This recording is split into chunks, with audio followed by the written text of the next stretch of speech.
Hello and welcome to the video. For those who are eagle-eyed, you'll have seen that ELRS version 4.1 has just come out, and I've had this question from this chap here asking me to cover it. So you know what? Absolutely. Let's talk about what's in ELRS 4.1. The great news is that 4.1 adds quite a few significant improvements about the UI, telemetry, PWM receivers, sensors, and some other bits. And 4.1 was kind of the version that I was waiting for personally before I kind of put a toe in the water with 4.0. So let me jump on the website and show you some of the new features. So the headlines for ELRS 4.1 are as follows. First of all is the fact that they have tweaked how the dynamic power works. In 4.0 they had the ability for the receiver to increase and decrease the power dynamically as the signal got better and got worse. However, one of the things they've done in 4.1 is they've improved the algorithm so it's better at lower power levels, so it goes to those more frequently. That basically saves your battery, and compared to 4.0 it should spend less time in the higher power levels, because it did have a little bit of a tendency, is once it was at high power level, to kind of stay there for a while. Next one is quite a cool one if you use bind phrases, and at this point, why wouldn't you? The ability to set the bind phrase actually via the web UI. So this then means you can change your binding phrase directly from the ELRS Lua script on your handset without needing a Wi-Fi connection, which is a great advantage.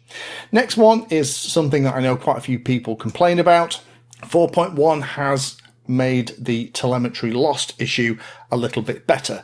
That's that situation where when you're flying, the receiver will kind of have a little bit of a hiccup and you will lose some telemetry packets, and it will tell you that, you know, sensor lost or telemetry lost is more typical what you're going to get.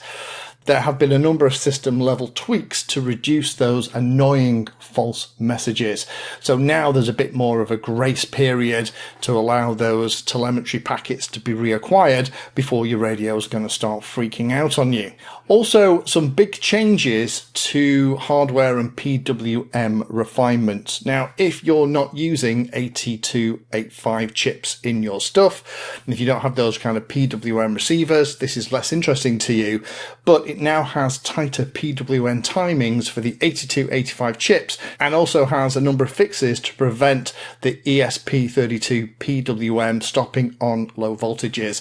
There were some issues where some servos were jittering, and also in low voltage there could be some weird behaviors as well. 4.1 has done a lot to address those issues, so if you've seen them, definitely worthwhile updating.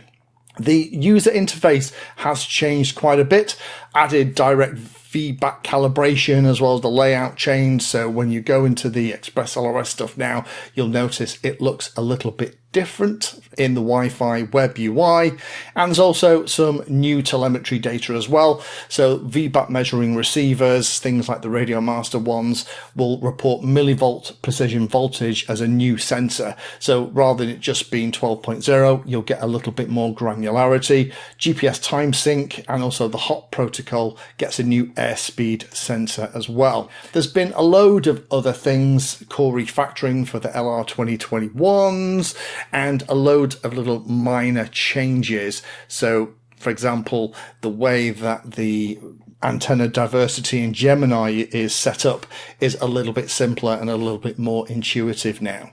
But again, all of the stuff that you need to know about 4.1 is available on the website. I'll put a link down below.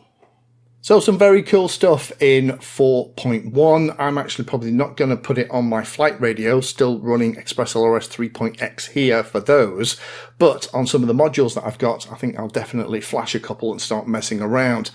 Sadly, still no sign of the things that we all really want, over-the-air updates and the ability to have an N-1 connection. So if you upgrade to ELRS version 4, you can still connect to ELRS version 3 receivers and kind of have that kind of compatibility going forward. But you know what? I can dream.